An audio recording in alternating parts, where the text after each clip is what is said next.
Bonjour, dans cette vidéo, je vais te parler de l'importance d'avoir un endroit à soi.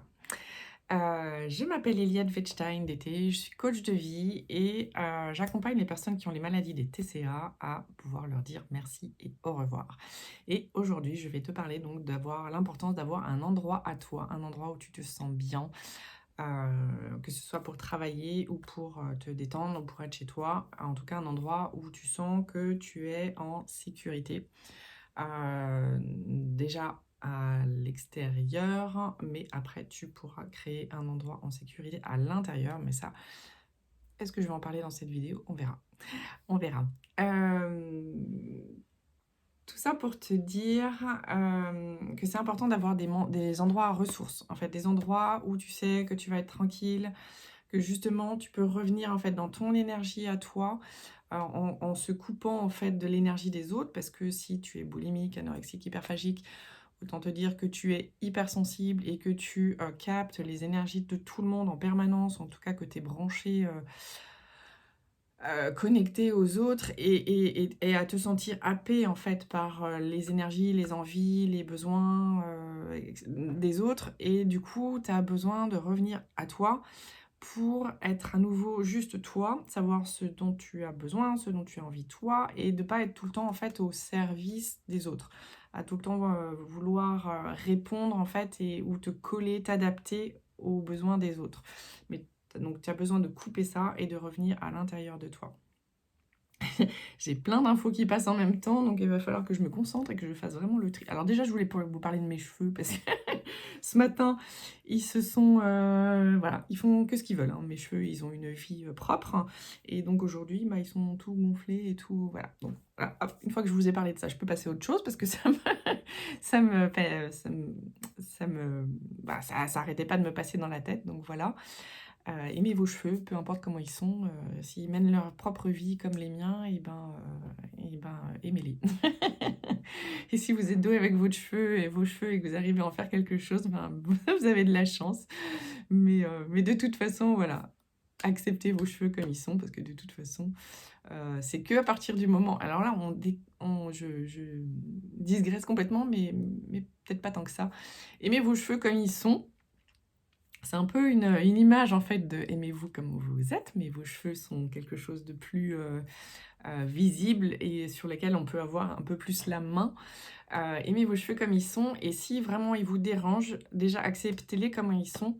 Et ensuite, vous pouvez voir avec des personnes qui sont vraiment spécialisées en fait dans les cheveux. Alors pas forcément des coiffeurs, hein, qui sont pas tous, formés à ça, mais il y a des personnes qui, peuvent vous accompagner en fait justement à vous aider à retrouver une chevelure, qui est celle qui est la vôtre. Alors qui sera pas forcément celle de vos rêves, mais qui est celle qui est la vôtre, et du coup, la laisser vivre, en tout cas la faire vivre comme elle a besoin de vivre.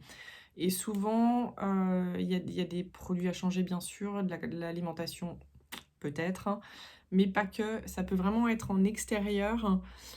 C'est le cuir chevelu, en fait, qu'il faut traiter, et je peux vous donner le lien de quelqu'un, mais d'ailleurs je vous le rajouterai, en dessous, parce qu'elle a de très, très bons résultats.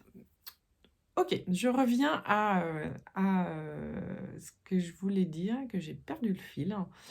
En tout cas, vos cheveux, sont un vrai miroir, en fait, de comment vous fonctionnez, de comment vous vous appréciez vous. Hem et du coup, sont un miroir, en fait, de là où vous en êtes par rapport à vous. OK, et je voulais vous parler parce que ça ne s'arrête pas de me traverser l'esprit aussi. J'ai refait Voilà, on en était sur le lieu, avoir un lieu à vous. OK. J'ai, ce week-end entièrement, repensé mon bureau. Ça fait des mois, pour ne pas dire des années, que, je n'ai pas un endroit à moi, en fait, dans ma maison. Heu heu, Quand on est marié, ben, on a une chambre, donc la chambre, elle est aux 2. Quand on a des enfants, il y en a plein partout. Quand on a un bureau, des fois, on a des collègues. Enfin, en gros, posez-vous la question, est-ce que vous avez un endroit rien qu'à vous?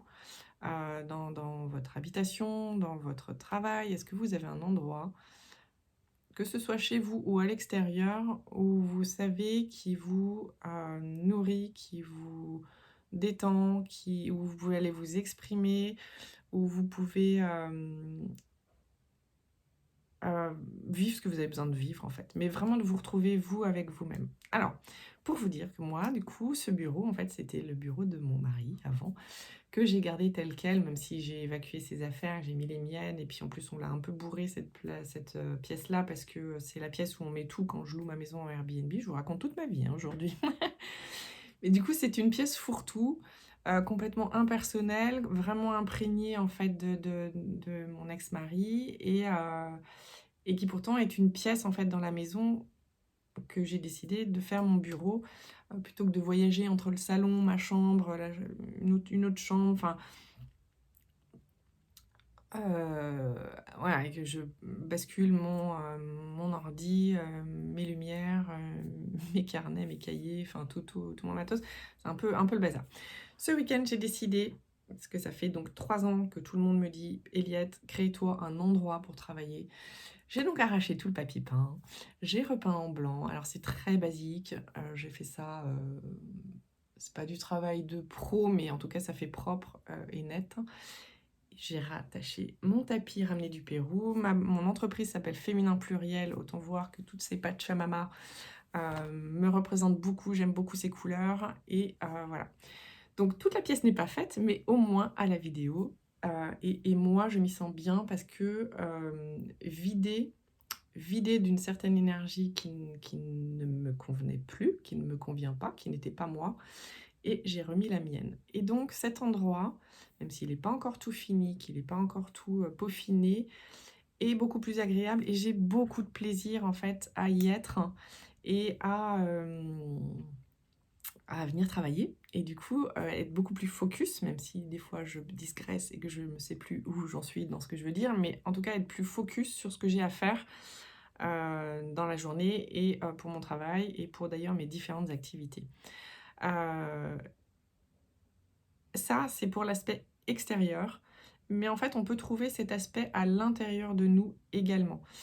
Il y a beaucoup de méditations, là-dessus, hein, vous pouvez en trouver sur internet, des méditations en fait pour aller trouver ou aller contacter votre espace ressource à l'intérieur, qui peut être un espace qui existe dans la réalité, mais vous n'êtes pas dedans, mais vous pouvez y aller en pensée, et donc vous connecter à cette énergie-là en pensée. Ça peut être un espace complètement, imaginaire, heu, dans lequel vous allez vous réfugier, en méditation, quand vous ressentez le besoin, et ça marche très, très bien.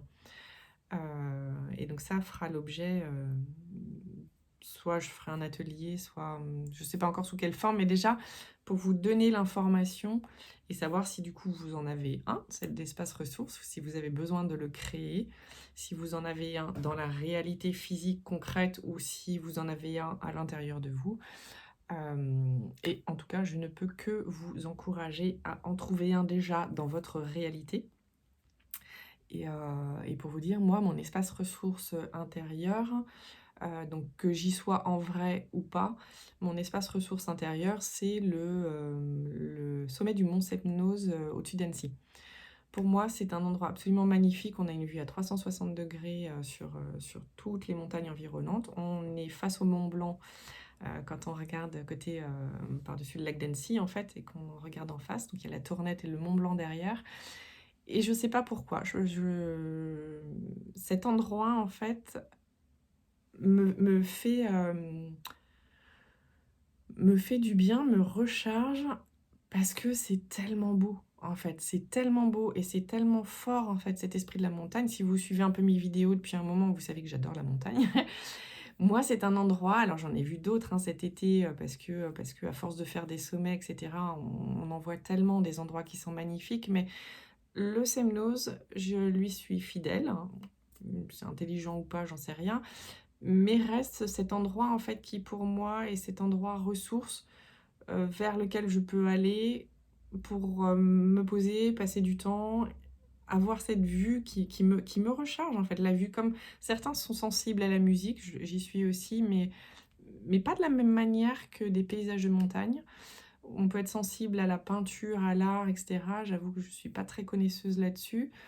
Hem et moi, je suis sensible donc aux paysages de montagne, voilà et ben, cette vue qu'on a du Semnoz et l'énergie que le Semnoz, dégage, me fait du bien. Donc ça, c'est mon espace ressources interne, qui est un endroit qui existe en vrai, mais je peux m'y connecter, en fait, à n'importe quel moment et c'est cet endroit qui me fait du bien et qui, voilà, me permet de décharger et me recharger. Donc est-ce que vous en avez un? Est-ce que vous avez cet endroit où vous savez qu'il y a rien qu'à vous, que vous pouvez vous détendre, que vous pouvez vous déconnecter de l'énergie des autres et vous êtes vraiment connecté juste à vous, que vous puissiez, et ben, comme faire un repos, en fait, un repos énergétique, un repos, émotionnel, un repos intellectuel, enfin tous les repos que vous voulez. Mais vraiment un repos, nécessaire dont vous avez besoin pour pouvoir vous retrouver avec vous-même. C'est pas obligé d'être super long, hein. Ça peut être juste quelques instants, à la limite, vaut même plutôt le faire plusieurs fois par jour, des petits instants, que, des grosses phases. Mais ce retour à vous pour arrêter d'être complètement happé, en fait, par l'extérieur, happé par l'envie des autres, happé par l'image que vous voulez donner de vous, happé par, ce que vous pensez qui est attendu de vous et qui se fait bien malgré vous, d'accord? C'est pas vous faites pas exprès, c'est inconscient, c'est dans vos cellules, c'est dans votre, enfin cellules, j'en sais rien, mais en tout cas, c'est votre manière de fonctionner et c'est ce qui fait que du coup, vous avez besoin de la boulimie ou de l'anorexie ou de l'hyperphagie pour pouvoir, supporter en fait cette pression-là. Parce que c'est une vraie pression, c'est une vraie, ouais, une vraie pression que vous supportez et donc d'avoir des endroits et des moments, déconnexion de tout ça, sont hyper importants. Donc voilà, est-ce que vous en avez? Partagez-les-moi et puis sinon, vous pouvez prendre rendez-vous sur le lien Calendly, pour voir si on peut travailler ensemble et comment je peux vous accompagner en fait sur ce chemin pour dire merci et au revoir à la boulimie. À bientôt.